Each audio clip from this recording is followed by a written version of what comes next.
año 59. Esta fue su primera novela, que publicó con 35 años, que tuvo mucho éxito en su momento, tanto en Japón como fuera de Japón.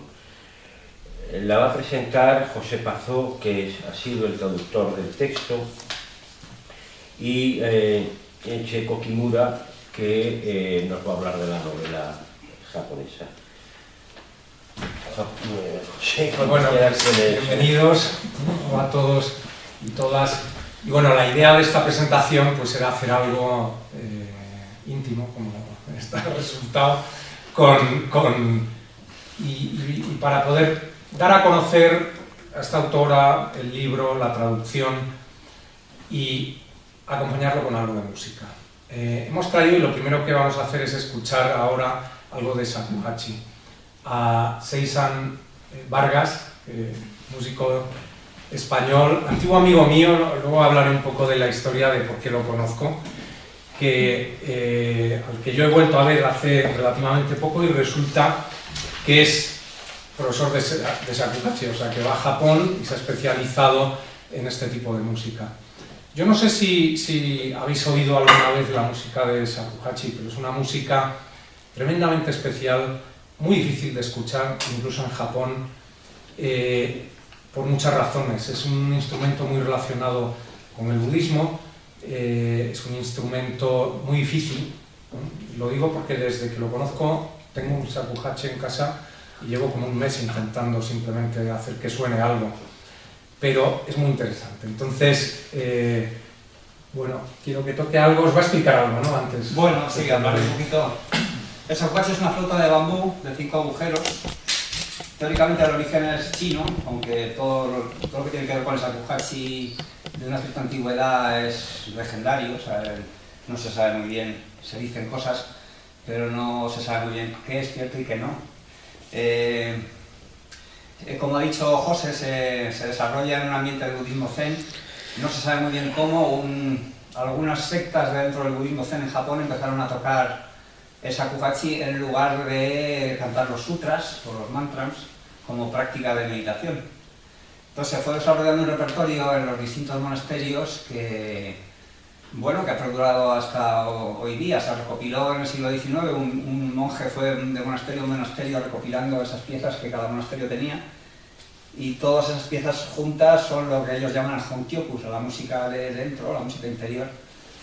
Y es una música especial en el sentido de que no tiene nada que ver con nada, ni con su propia música, ni con cualquier otra música. Y bueno, no solamente eso, sino que cada pieza tiene algo de especial, en el sentido de que muchas de ellas, cada una parece que viene de un planeta diferente. Bueno, lo mejor de esto, más que hablar, es escuchar. Entonces os voy a tocar una pieza que se llama Daja, que es se puede traducir como la ola que rompe o la ola que golpea.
es que yo miraba los pinos con la lluvia mientras lo tocaba y es totalmente japonés, el día de hoy con la música. O sea, hemos tenido un día muy especial con este tiempo. Bueno, pues vamos a hablar un poco del libro, de la traducción.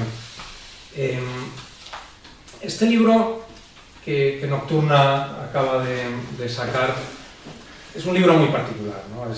Yo no sé si vosotros conocéis a la autora Kazumi Yumoto, pero es una japonesa, una novelista, perdón, japonesa del año 59, que es una generación muy especial dentro de Japón, porque más o menos reúne ahí muchos autores y autoras jóvenes de esa época, quizá la más famosa, una muy famosa, sea Nana Yoshimoto. Hay una serie de autoras que son de esa generación, de esos años, que se han educado, por tanto, en los años 60, 70, en su niñez, en un Japón diferente al de ahora, pero que quizá ya apuntaba o tenía como germen ciertas de las particularidades sociales, problemas, en cierta manera, que Japón tiene hoy en día de forma muy acusada. O sea, Japón a todos, yo creo los occidentales, nos fascina, perdón, por su modernidad, fascina por su vida urbana, por la diversidad de cosas que hay, pero dentro de esa diversidad hay algo de la vida japonesa, hay unas semillas que están allí desde hace tiempo, ya, que tiene que ver mucho con el sacrificio que hace Japón después de la Segunda Guerra Mundial, algo que está en el libro, reflejado. En el libro, voy a contar un poco el libro desde el principio. El libro trata de la amistad de tres niños de 12 años, en un lugar un poco indeterminado, o sea, no muy importante donde ocurre, si es un ambiente urbano, es una ciudad, y es un verano.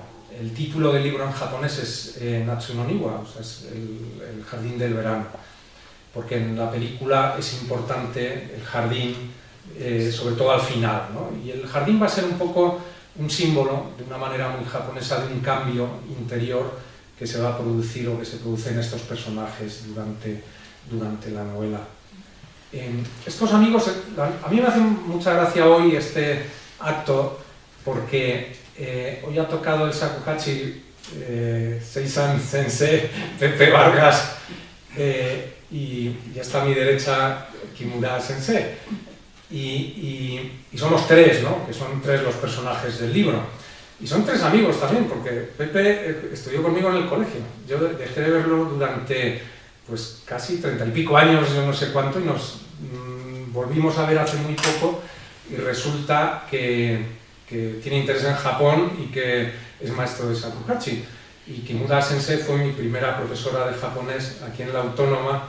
Yo creo que el primer año, ¿no? Sí, era muy que viniste. Tenía experiencia y nos enseñó a un grupo muy pequeño una clase deliciosa, porque éramos muy poquitos y además de una forma, yo diría que muy japonesa, muy tradicional, muy alejada de todo lo que son las técnicas de enseñanza que ya empezaban en ese momento de lenguas extranjeras. Y nos enseñó, pues bueno, conversación, hiragana, katakana, algunos kanji, canciones, yo me acuerdo todavía de las canciones que nos enseñó. Entonces, en cierta manera, es una reunión de tres amigos. En el libro hay un amigo, cada uno tiene un personaje, ¿no? Como en bastantes libros infantiles y juveniles. Uno de los personajes, la voz narradora, Kiyama es un personaje tímido, es muy delgaducho, un poco acomplejado por eso. Y luego los otros dos personajes, uno de ellos es un gordinflón, ¿no? Yamashita, y luego hay otro pues, que es muy nervioso y que además tiene gafas, es un poco el cuatro ojos, ¿no? O sea que yo no sé cuál somos cada uno en este caso, pero en fin, en la vida uno siempre es algo de estas cosas, ¿no? El caso es que este libro cuenta la historia de estos tres niños y es una novela iniciática, es una novela de cambio, es una novela en la que esos personajes van a tener una transformación, van a tener una metamorfosis que los va a meter, no voy a decir en la vida adulta, pero sí ya en la adolescencia, o sea, los va a sacar de la niñez. El tema de la novela iniciática yo creo que es un tema muy interesante, muy poco popular en España entre los novelistas o los autores. O sea, así como por ejemplo en Japón es uno de los grandes temas de la literatura, particularmente desde Meiji, ¿no? O sea, Soseki, Natsume Soseki, etc. Muchas de sus obras tratan con el cambio del niño al adolescente, del adolescente al adulto, con todo lo que conlleva, ¿no? El choque con la sociedad, todos los malestares personales, individuales.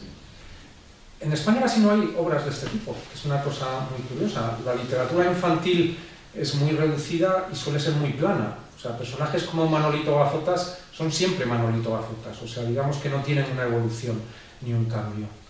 Y la novela después juvenil, digamos, de adolescentes, de jóvenes, es una novela también que suele contar aventuras de esa edad, pero no cuenta la salida de esa edad, o sea, no cuenta la metamorfosis, el cambio hacia otra edad, hacia otro nivel, ¿no?, de existencia. Sí, en la novela anglosajona, ¿no? En la novela anglosajona hay libros como Matar a un ruiseñor, que es famosísimo, últimamente muy famoso por algunas razones. Hay libros como esta película que se hizo Stand By Me, ¿no? Luego está toda la tradición de Guardián entre el Centeno, por ejemplo, o sea, de jóvenes que se ven enfrentados a algunas circunstancias y cómo se refleja en su interior, digamos, es lo que cuenta normalmente esa novela, ¿no? En España, que venga a mi cabeza, aparte de Baroja, que tiene Camino en Perfección, El Árbol de la Ciencia, Zalacaíno la Aventura, algunos libros que tratan de este paso, hay poquísimos libros, poquísimos autores. O sea, los autores tradicionales no se han molestado por esa edad ni por ese estado. Libros como El Lazarillo, ¿no?, que es famosísimo en ese sentido, no es tanto un libro de transformación, o sea, es un libro de transformación, pero es diferente, no es iniciático, sino justificativo. Lo que hace Lázaro es justificar el menace à trois que tiene su mujer y él, con el sacristán y que tiene él, pero él no está realmente contando su evolución interna, sí cuenta lo externo, ¿no?, lo que ha pasado con otros personajes. Es por lo tanto esta literatura que aparentemente es muy ligera, como muchas cosas japonesas tradicionales y modernas, ¿no?, porque Japón tiene esta levedad, o sea, tiene los productos que crea son muchas veces productos muy suaves, muy ligeros, muy poco pesados en todos los sentidos, pero que sin embargo tienen mucha profundidad muchas veces, o reflejan cosas que es más internas de lo que en un principio se pudiera pensar. Y yo creo que este libro tiene estas características. Estos tres niños que inician un verano que se inicia, como en muchas novelas japonesas, con muchos problemas culturales de traducción, porque van a la Yuku, que es una escuela que es una escuela de refuerzo, algo que en España no existe, ¿no? O sea, que un niño vaya al colegio y que por la tarde al salir vaya a otro colegio. Sí existe un poco en las academias, ¿no? O sea, aquí yo recuerdo en algún momento, en algunos años del colegio-instituto, que algunos estudiantes iban a la academia o en la carrera a veces, ¿no? Pero no es una cosa institucionalizada como en Japón, no es una cosa tan común, ¿no? Entonces, ¿cómo traducir eso? ¿Cómo hacer eso que sea comprensible, ¿no? Que unos niños lleguen el verano y se dediquen a ir más a la escuela que cuando no es verano, ¿no? Dices, ¿qué es lo que pasa aquí? Bueno, pues estos niños tienen, por un compañero al que se le muere una abuela, comienzan una fascinación por la muerte. Y entre ellos empiezan a preguntar, que uno se ha visto muerta la abuela, y se les ocurre la idea peregrina. A mí en principio cuando lo leí me pareció una cosa muy peregrina de querer ver morir a alguien. Entonces dicen, bueno, pues uno de ellos dice, he elegido a alguien que es un señor muy mayor, que se va a morir pronto, o sea que lo que tenemos que hacer es espiarle las 24 horas del día para estar ahí cuando se muera y saber qué es lo que pasa cuando alguien se muere, ¿no? A mí al menos me parece una cosa muy extraña, muy particular. Recordando algunos juegos no tanto, ¿no? Porque hay muchos juegos de niños que tienen que ver con hacerse el muerto. Y hacerse el muerto es un poco querer ver qué es lo que ocurre allí, ¿no? Qué es lo que ocurre en ese proceso. Bueno, pues estos niños eligen a un anciano, y a un anciano japonés, muy japonés, y muy anciano, ¿no? Que vive en una casa rodeada de basura. Él tiene una persona que, por la descripción al principio que hace, una persona deprimida, que vive rodeado de un desorden, ¿no? Vital, general. Nadie quiere saber. Nadie quiere saber nada. Solo ¿no? los tres, ¿no? Solo los tres. Y entre ellos se va desarrollando una amistad que les va a llevar a cambiar a los tres niños. O sea, realmente la novela lo que plantea es una especie de reacción química en la que este viejo va a ser el elemento que acelera la reacción, ¿no? El desencadenante de una serie de cambios en ellos y en sus familias. Creo que estos tres niños son un poco más maduros que otros niños en general, porque tienen un poco problemas en el ámbito familiar, y eso, la experiencia la hace un poco más capaz de observar los fenómenos del mundo o algo así. Por eso le interesó saber sobre la muerte y empezó a espiar eso, ¿no? Claro, y esto yo creo que es una característica importante, ¿no? Lo que comentas, porque es muy curioso también que un libro juvenil, la madre de uno de los niños sea alcohólica y se diga claramente, ¿no? El padre de otro de los niños esté desaparecido. O sea, yo dudo que en España un libro infantil o juvenil pusiera a una madre alcohólica y a un padre totalmente desaparecido. Y sin embargo, está hecho con muchísima delicadeza, yo creo, en el libro, ¿no? O sea, realmente, yo lo estoy diciendo de forma mucho más cruda, pero en el libro él comenta que su madre se ha quedado por la noche bebiendo hasta cierta hora, o hace comentarios del padre relativos a su ausencia, pero no está dicho de esa forma tan clara, pero está ahí, como dices, ¿no? Y yo creo que sí es muy importante para la formación de ellos, ¿no? Para cómo ellos ven el mundo alrededor. Una cosa interesante, antes hablaba de aspectos culturales. Este libro, por ejemplo, al comienzo, cuando uno de los personajes se muere su abuela y él se va del colegio, está unos días ausente, y cuando vuelve es el que les cuenta a los demás que se ha muerto esta abuela, los otros le preguntan que cómo ha sido aquello, ¿no? Entonces cuando, como decía, les dice que no ha visto cómo se ha muerto, pero que sí ha ido al funeral. Y describe con mucho detalle el funeral japonés, que es que yo conocía por descripciones y de forma indirecta cómo era, pero también, porque no sé si sabéis que en Japón se crema en general huesos de las personas. Y la familia y los íntimos de las personas se reúnen y con unos palillos van pasándose los huesos, metiéndolos en una urna alargada, que luego es la que se lleva a los cementerios para colocarla de forma vertical en el cementerio. Entonces, ese rito de pasar todos los huesos, que es muy importante el hueso de la laringe, ¿no? Hay un hueso que tiene forma de Hotoke, ¿no? El de Buda, y que es el último hueso y que, digamos, era como el más representativo de alguna forma, ¿no? De la persona, que a veces se hacía algo especial, se guardaba aparte este hueso.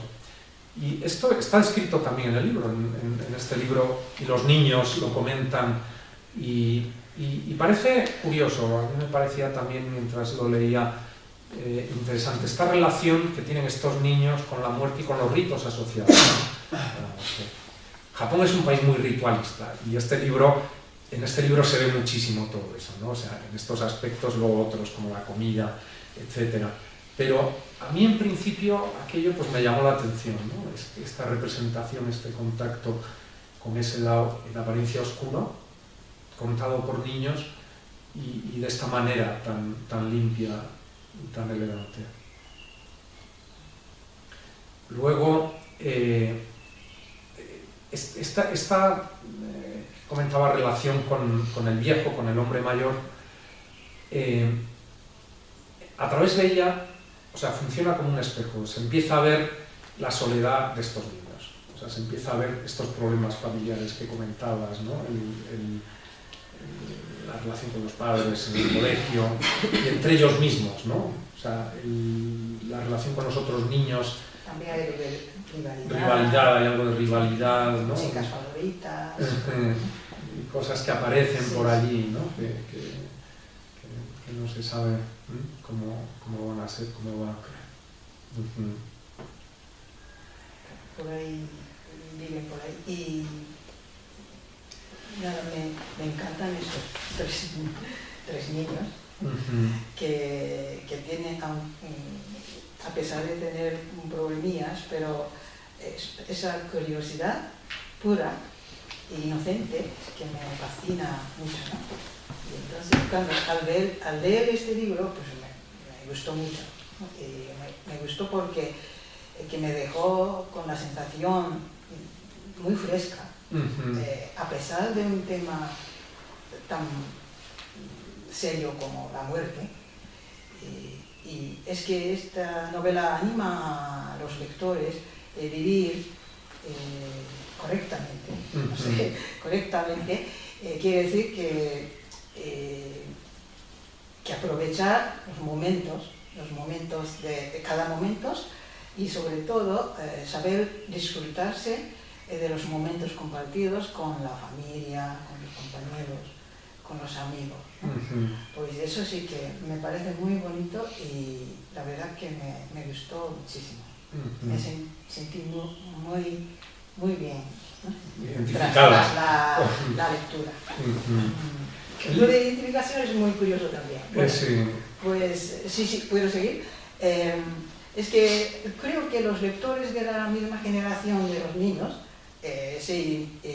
creo que tienen empatía, ¿no? Con ellos, ¿no? Y con curiosidad, y a veces puede despertar a los intereses que tienen los niños, que no se habían dado cuenta, pero al leer el libro, y ahora, yo también me curiosa, ¿no? Me interesa también. Pero yo, desgraciadamente, que ya no son tan joven, ya no soy tan joven, pero desde mi punto de vista también puedo entender ahora cómo cambia el anciano, ¿no? Que en principio creo que estaba disgustado, que ya se ha quedado solo y que el mundo tampoco quiere saber de él, pero que él tampoco quería saber de otra gente, ¿no?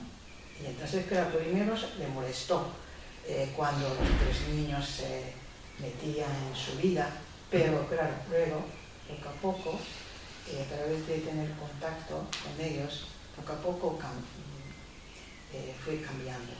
Y eso sí que también podría identificarme, ¿no? Bueno, o identificarme no lo sé, pero que entiendo, al menos, bien cómo se sentía el anciano. Así que este libro es que se puede influir a todas las generaciones, pues que permite lectura se pueden ver de su manera. El aspecto del anciano es interesante, ¿no? Porque el anciano también tiene un proceso. Yo antes hablaba de los niños cambian en este verano, pero el anciano tiene un momento de redención, ¿no?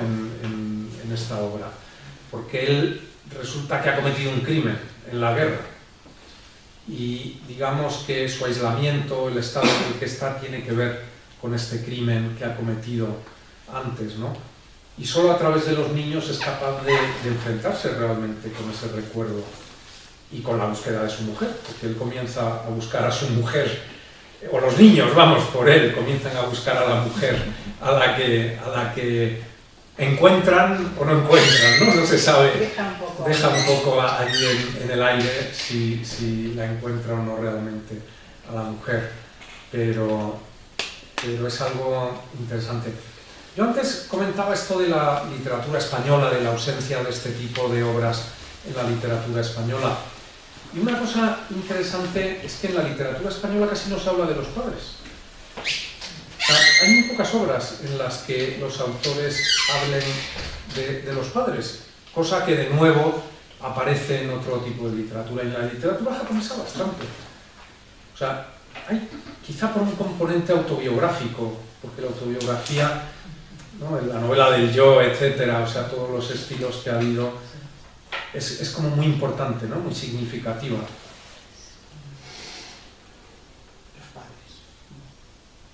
sí, tal vez, pero los padres en Japón siempre ha sido como un símbolo de dignidad, que es algo que está allí, pero que no es alguien con que se podría contactar o comunicar bien. Pues esa figura ¿no? Tiene como mucho peso, tiene importancia. Peso, pero no habla, no, casi nada, no comunica con los niños, pues es una figura más bien establecida, no todo. ¿No te parece? Bueno. Sí, yo creo que esto merece como un estudio diferente y quizá más complejo, ¿no? Pero sí creo que la literatura japonesa se hace mucho desde las relaciones. O sea, las relaciones íntimas son siempre muy importantes, ¿no? Muchas veces relaciones de familia, relaciones de amigos, o sea, en el cual prácticamente todos los escritores, y más en los modernos, yo creo todavía, el ámbito de las relaciones íntimas es muy importante. Esto es lo que no acabo yo de ver un correlato en la literatura española, ¿no? O sea, yo creo que en ese sentido la literatura japonesa ofrece algo que aquí no existe tanto, o sea, que da pues una ventana posible interesante a ese tipo de relaciones. Por eso pues, te agradezco mucho, José, por hacer conocer esta obra fabulosa en el mundo España y en el mundo hispanohablante, ¿no? Por su traducción de español, la verdad. Luego, yo no sé si podemos hacer, queréis comentar algo, abrimos un diálogo sobre cosas que queráis o preguntas que tengáis.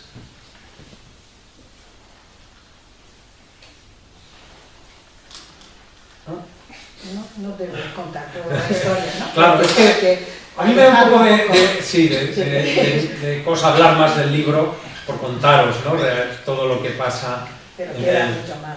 Queda muchísimo más, sí, claro, para contar. Hay algunos aspectos, tú antes mencionabas cosas que te llegaban. La representación del verano. Porque el verano en Japón tiene como unos símbolos muy particulares, ¿no? El ruido de la ciudad. Sí. La sandía, cuando se come la sandía, por ejemplo, en verano, ¿no? Aquí también será. Aquí también, pero en Japón es algo muy especial. Sí, pues en la película, pues siempre sale la sandía. La sandía, ¿no? Es parte del verano.